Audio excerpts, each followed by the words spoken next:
L'imposant hôtel particulier de Neuilly-sur-Seine baignait dans une lumière pâle et froide, celle d'un après-midi d'automne parisien qui semblait hésiter à franchir les hautes fenêtres. À l'intérieur, le silence était une entité à part entière, lourd et oppressant, seulement accentué par le tic-tac discret d'une horloge ancienne. Chaque meuble d'époque et chaque tapis précieux et chaque œuvre d'art semblait participer à ce recueillement forcé, un luxe sobre et écrasant qui rendait l'absence de Daniel, le fils cadet de la famille, encore plus palpable. L'air était chargé d'un deuil récent, une tristesse si dense qu'elle semblait s'être déposée en une fine couche de poussière sur les surfaces polies. C'était une richesse matérielle qui criait son inutilité, un décor grandiose pour une scène de vide et de douleur, où l'opulence ne servait qu'à souligner la profonde pauvreté émotionnelle qui régnait entre ces murs dorés. Au centre de ce théâtre silencieux, dans le grand salon, se tenait Éléonore Beaumont. À 65 ans, la matriarche de la famille incarnait une élégance rigide. Son tailleur de haute couture dessinait une silhouette impeccable, et ses bijoux discrets brillaient sans chaleur. Ancienne présidente du conseil d'administration de l'entreprise familiale, elle était habituée à maîtriser chaque aspect de son environnement.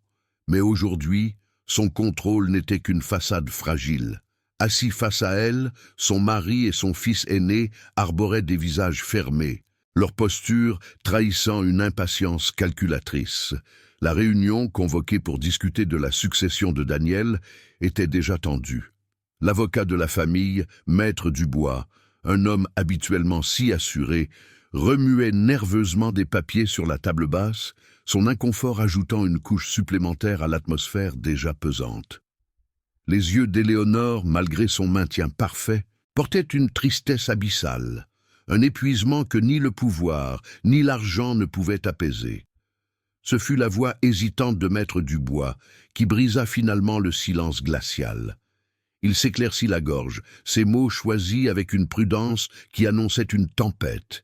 Il expliqua avoir reçu une correspondance concernant Daniel, une lettre qui ne contenait aucune demande, aucune exigence, mais une simple information. Il posa délicatement l'enveloppe sur la table, comme s'il manipulait un objet explosif. L'information, dit-il, provenait d'une jeune femme nommée Chloé Moreau et concernait l'existence d'un enfant de 4 ans. Léo, le fils de Daniel. Ces mots tombèrent dans la pièce comme des pierres dans une eau dormante, créant des ondes de choc qui figèrent instantanément les visages. Le nom de Daniel, prononcé dans ce contexte inattendu, résonna avec une violence sourde, arrachant la famille à son deuil organisé pour la plonger dans un chaos d'une toute autre nature. La réaction du mari et du fils aîné d'Éléonore fut immédiate, un venin glacial distillé en quelques mots. « Une arriviste !» siffla son mari, son visage déformé par le mépris. Son fils renchérit aussitôt, parlant de protéger le patrimoine, d'une menace pour la réputation de la famille, exigeant un test de paternité pour démasquer la supercherie. Pour eux, cet enfant n'était qu'une complication financière, une tentative d'extorsion. Mais pour Éléonore, la nouvelle fut un coup de poing en plein cœur, un choc si violent qu'il lui coupa le souffle. Ce n'était pas une question d'argent ou de statut. La mention d'un petit-fils, un morceau vivant de son enfant perdu, fit voler en éclats la carapace de dignité qu'elle s'était forgée. Sous la douleur de la perte, une nouvelle fissure s'ouvrit, laissant passer une lueur insoutenable de curiosité et de douleur brute, une question qui allait changer le cours de sa vie. Pendant des jours, Éléonore s'isola dans la chambre de Daniel, une pièce figée dans le temps, un sanctuaire de souvenirs où chaque objet semblait encore imprégné de sa présence. Les murs étaient tapissés de ses affiches de jeunesse, ses livres traînaient sur le bureau et une guitare acoustique reposait silencieusement dans un coin, et couverte d'une fine pellicule de poussière. Elle se déplaçait dans cet espace comme une somnambule, tiraillée entre le cynisme glacial de sa famille et une curiosité lancinante, une force irrationnelle qui la poussait vers cet enfant inconnu. Les paroles de son mari résonnaient dans sa tête, parlant d'opportunisme et de tromperie, mais son cœur, ce muscle qu'elle avait si longtemps ignoré, murmurait une autre histoire, une possibilité de rédemption qu'elle n'osait pas encore nommer. Elle se souvenait de la distance qui s'était creusée avec son fils, une faille qu'elle n'avait jamais su combler. Elle repensait aux dernières années de la vie de Daniel, à ses absences de plus en plus fréquentes, non seulement physiques, mais aussi émotionnelles. Il fuyait les dîners de famille, les réunions du conseil d'administration, tout ce qui représentait le lourd héritage des Beaumont. Il lui avait parlé une fois d'un désir de simplicité, d'une vie où son nom ne serait pas une étiquette ou un fardeau. À l'époque, elle avait balayé ces mots, les qualifiant de caprices de jeunesse, d'une phase d'immaturité. Aujourd'hui, dans le silence assourdissant de sa chambre, ces mêmes mots prenaient un tout autre sens. Ce n'était pas de la rébellion, mais une quête désespérée d'authenticité, un besoin de respirer un air qui ne soit pas vicié par l'argent et les attentes. Elle comprenait avec une clarté douloureuse qu'elle avait été sourde à l'appel au secours de son propre fils. Contre l'avis véhément de son mari et de son fils aîné, qui insistait pour dépêcher une armée d'avocats et de détectives privés, Éléonore prit une décision qui marqua la première fissure dans son armure d'impassibilité. Elle ne laisserait personne d'autre gérer cette situation. Elle irait elle-même. Elle contacta Maître Dubois et lui donna une seule instruction, prononcée d'une voix ferme qui ne tolérait aucune discussion. Trouver l'adresse de Chloé Moreau. Pas pour une confrontation, pas pour une menace, mais pour comprendre. Cet acte de désobéissance, si minime en apparence, était en réalité une révolution. C'était la première fois depuis des décennies qu'elle écoutait son instinct, plutôt que la raison froide et calculatrice qui avait gouverné sa vie et celle de sa famille. Elle ne cherchait pas une héritière, mais une vérité. L'adresse la conduisit loin de Neuilly, dans une de ces banlieues parisiennes où les immeubles de briques grises se ressemblent tous, alignés le long de rues anonymes. Le contraste avec son hôtel particulier, sa cage dorée, était saisissant. Ici, la vie débordait sur les trottoirs, les enfants jouaient au ballon et une odeur de cuisine s'échappait des fenêtres ouvertes. Dans sa voiture avec chauffeur, elle se sentit comme une étrangère, une observatrice d'un monde dont elle avait oublié l'existence. La richesse qui la définissait lui parut soudain vulgaire et stérile face à cette simplicité vibrante. Elle hésita un long moment, le cœur battant, terrifiée à l'idée de ce qu'elle pourrait découvrir, mais encore plus terrifiée à l'idée de ne jamais savoir, de laisser le doute la ronger jusqu'à la fin de ses jours. Lorsqu'elle se décida enfin à monter, l'appartement était vide. Une voisine, une femme âgée au visage doux qui arrosait des géraniums sur son balcon, remarqua son désarroi. Elle lui expliqua avec une gentillesse désarmante que Chloé était partie en urgence à l'hôpital avec le petit Léo, qui était très malade. Le mot « hôpital » frappa Éléonore avec la violence d'un souvenir. Il la ramena instantanément aux derniers jours de Daniel, à l'impuissance, à l'odeur d'antiseptique, au silence des machines qui maintenaient une vie qui s'échappait. La peur, froide et familière, lui serra la gorge. C'est dans des moments comme celui-ci qu'on réalise à quel point le soutien est important. Et je suis reconnaissante pour chaque personne qui s'abonne et nous permet de continuer à raconter ces histoires. Elle se rendit à l'hôpital public, indiqué par la voisine. Un univers à des années-lumière des cliniques privées et aseptisées qu'elle connaissait. Les couloirs étaient bondés, bruyants, un carrefour de vie où se mêlaient l'angoisse, l'espoir et la douleur. Pour la première fois depuis longtemps, elle n'était plus Madame Beaumont, la puissante matriarche. Elle était une femme anonyme, perdue dans la foule, son tailleur coûteux et ses bijoux discrets semblant déplacés dans ce lieu de vulnérabilité brute.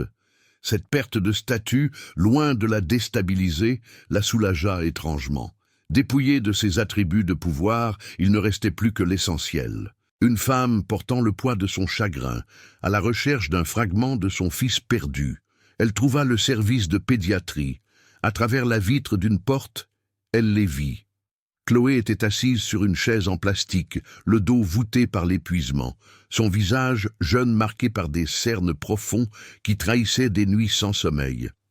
Et dans le lit d'hôpital, minuscule sous les draps blancs, il y avait Léo, un petit corps frêle, un masque à oxygène couvrant son nez et sa bouche, sa poitrine se soulevant avec un effort visible à chaque respiration. L'image lui fit l'effet d'un coup de poing dans l'estomac. Toutes les accusations de sa famille, toutes les suspicions, toutes les craintes rationnelles s'évanouirent, balayées par la vision de cet enfant innocent et fragile, luttant pour sa vie. Ce n'était plus une affaire de succession, mais une question de vie ou de mort. Chloé leva les yeux et la vit, son regard passant de la surprise à une méfiance lasse. Éléonore entra doucement dans la chambre et se présenta, sa voix à peine plus qu'un murmure. Elle s'attendait à de la colère, à des reproches, peut-être même à une demande d'argent formulée avec agressivité. Mais il n'y eut rien de tout cela. Dans les yeux de Chloé, elle ne vit qu'une immense tristesse et un amour protecteur féroce, alors qu'elle reportait son attention sur son fils. La jeune femme n'était pas une calculatrice. C'était une mère terrifiée, seule face à la maladie de son enfant, et dans sa dignité silencieuse, Éléonore reconnut une force qu'elle-même n'était plus sûre de posséder. Avec une voix calme et épuisée, Chloé lui expliqua que Léo souffrait d'une pneumonie sévère. Elle raconta leur vie, une histoire simple faite de petits boulots, de factures difficiles à payer, mais aussi de rires dans leur petit appartement et de promenades au parc. Elle parla de Daniel avec une tendresse qui serra le cœur d'Éléonore. Elle décrivit un homme doux, attentionné, qui lui lisait des poèmes et rêvait de construire une cabane dans les arbres pour son fils. C'était un portrait si éloigné du fils distant et tourmenté qu'Éléonore avait connu, et elle comprit qu'il avait offert à cette femme la meilleure partie de lui-même, celle qu'il avait toujours cachée à sa propre famille. Éléonore demanda si elle pouvait s'approcher. Chloé hocha la tête. Au chevet du lit, elle contempla le visage endormi de l'enfant, la courbe de sa joue, la forme de ses cils, la petite mèche de cheveux bruns qui tombait sur son front. C'était Daniel, pas une vague ressemblance, mais une réplique saisissante, un écho vivant de son propre fils quand il était enfant. C'était comme si le temps s'était replié sur lui-même, lui offrant une vision à la fois miraculeuse et déchirante. La preuve n'était plus nécessaire, elle était là, évidente, inscrite dans chaque trait de ce petit garçon. C'est fou comme une seule rencontre peut tout changer. Si vous voulez suivre ce voyage et voir comment les gens trouvent la force de se reconstruire, n'hésitez pas à vous abonner. Votre soutien fait toute la différence. Poussée par un instinct plus fort que tout, elle tendit la main et effleura les petits doigts de Léo. Sa main était chaude, confiante dans la sienne. À ce contact, une décharge électrique la parcourut, un courant d'amour si puissant, si absolu qu'il brisa les dernières digues de sa réserve. Ce n'était ni la logique, ni le devoir, ni la culpabilité qui parlaient. C'était quelque chose de plus ancien, de plus profond, l'amour inconditionnel d'une grand-mère pour son petit-fils. Le vide immense laissé par la mort de Daniel se remplit soudain d'un sentiment nouveau, un mélange de douleur et d'espoir, une raison de vivre qui venait de lui être offerte. Dans le silence de cette chambre d'hôpital, une nouvelle Éléonore venait de naître. Elle releva la tête et croisa le regard de Chloé. Sa décision était prise, irrévocable. La guerre qui l'attendait avec sa famille, le scandale qui ne manquerait pas d'éclater, les batailles juridiques, tout cela lui parut soudain dérisoire. Elle ne laisserait pas cet enfant affronter le monde seul. Elle ne le laisserait pas grandir dans la précarité. Elle le protégerait, non pas comme l'héritier d'une fortune, mais comme l'héritage vivant de son fils. C'était sa dernière chance d'honorer la mémoire de Daniel. Non pas avec de l'argent ou des fondations, mais avec de l'amour. Une paix étrange s'installa en elle, une certitude calme et puissante qu'elle n'avait pas ressentie depuis des années. Elle avait trouvé son combat. Quelques jours plus tard, le deuil d'Éléonore prit une nouvelle forme, celle d'un rituel silencieux et méthodique. Elle entreprenait de vider la chambre de Daniel, non pour effacer sa mémoire, mais pour la toucher une dernière fois, pour s'imprégner de l'essence de l'homme qu'il était devenu loin d'elle. Chaque livre, chaque vêtement, chaque objet anodin était une relique chargée d'histoire qu'elle ne connaîtrait jamais. C'est en déplaçant une vieille bibliothèque, lourde de romans et de recueils de poésie, qu'elle sentit une lame du parquet bouger sous son pied. Poussée par une curiosité soudaine, elle se pencha et la souleva. En dessous, dans un petit renfoncement sombre, reposait une simple boîte en bois, sans serrure ni inscription. Son cœur se mit à battre plus fort. C'était le genre de cachette qu'un enfant se fabrique, un coffre à trésors secret, et elle sut instinctivement que ce qu'elle trouverait à l'intérieur n'était pas destiné aux yeux de la famille Beaumont. À l'intérieur de la boîte, c'était la vie que Daniel avait cachée, qui se déployait sous ses yeux. Il y avait des dizaines de photographies, des instantanés de bonheur simple. Daniel et Chloé, riant aux éclats dans un parc, le visage de la jeune femme, illuminé d'un amour pur. Une photo d'elle, enceinte, le regard tendre de Daniel posé sur son ventre arrondi. Et puis, il y avait les lettres. Des lettres que son fils avait écrites à Chloé, mais qu'il n'avait jamais envoyées, comme un journal intime de son cœur. Il y parlait de sa peur de n'être jamais à la hauteur, de son désir de s'échapper du monde doré et étouffant de sa famille, et de la joie immense, presque terrifiante, qu'il ressentait à l'idée de devenir père. Il décrivait Léo comme son ancre, sa seule véritable chance de construire quelque chose de réel. Les larmes qui coulaient sur les joues d'Éléonore n'étaient plus des larmes de chagrin, mais de compréhension et de regret infini. Le grand salon était redevenu une arène. Son mari, son fils aîné et les deux avocats de la famille étaient assis, leur visage aussi dur et froid que le marbre de la cheminée. Ils attendaient Éléonore pour finaliser la stratégie d'attaque, pour lancer la procédure de test de paternité qui anéantirait publiquement Chloé Moreau. Mais la femme qui entra dans la pièce n'était plus celle qu'il connaissait. Sa posture était droite, son regard d'une clarté de cristal, et une force tranquille émanait d'elle, une force qui ne venait pas du pouvoir ou de l'argent, mais d'une certitude morale absolue. Sans un mot, elle s'avança vers la table basse et y déposa la boîte en bois. Le bruit sourd et mat du bois sur le verre fit taire les murmures. Tous les regards se tournèrent vers cet objet modeste, qui semblait soudain contenir plus de poids que toutes les fortunes des Beaumont réunies. Éléonore ne haussa pas la voix. Elle prit une des lettres et, d'une voix qui ne tremblait pas, elle commença à lire les mots de son fils. Elle lut le passage où Daniel parlait de son espoir que son enfant grandisse libre, loin des obligations et des apparences qui l'avaient empoisonné. Quand elle eut fini, un silence de mort s'installa dans la pièce. Elle leva les yeux et regarda son mari, puis son fils aîné. « L'héritage de Daniel n'est pas dans un coffre-fort, dit-elle calmement. Chaque mot pesé et chargé d'une émotion contenue. Il est ici, dans cet enfant. Il était son avenir, sa rédemption. Je n'ai pas besoin d'une analyse de sang pour reconnaître mon propre sang. Vous vouliez une preuve, la voici. » Sa voix se brisa légèrement sur le dernier mot. Mais son regard restait d'une fermeté inébranlable, un défi silencieux lancé à leur monde de cynisme. Devant leur visage stupéfait, elle prit la mise en demeure que l'avocat avait préparée, ce document officiel et menaçant destiné à Chloé. Ses doigts, autrefois si délicats pour signer des contrats de plusieurs millions d'euros, se refermèrent sur le papier avec une lenteur calculée. Le son du papier qui se déchire fut bref, violent, un point final à des décennies de faux-semblants et de priorités mal placées. Elle laissa tomber les morceaux sur la table, au milieu des documents légaux. « Cette mascarade est terminée », déclara-t-elle, sa voix résonnant avec l'autorité qu'elle n'avait pas utilisée depuis des années. « À partir de maintenant, ma fortune personnelle servira à honorer le seul véritable souhait de mon fils, que son enfant soit protégé et heureux. Léo est un Beaumont, c'est mon petit-fils, et quiconque s'opposera à cela me trouvera sur son chemin. » L'acte de défi d'Éléonore laissa derrière elle un silence plus profond, encore que celui du deuil.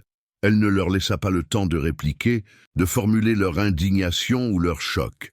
Elle quitta le salon, abandonnant son mari et son fils aîné à leur stupéfaction, face aux morceaux de papier déchirés et à la petite boîte en bois qui contenait une vérité plus précieuse que tout leur empire financier.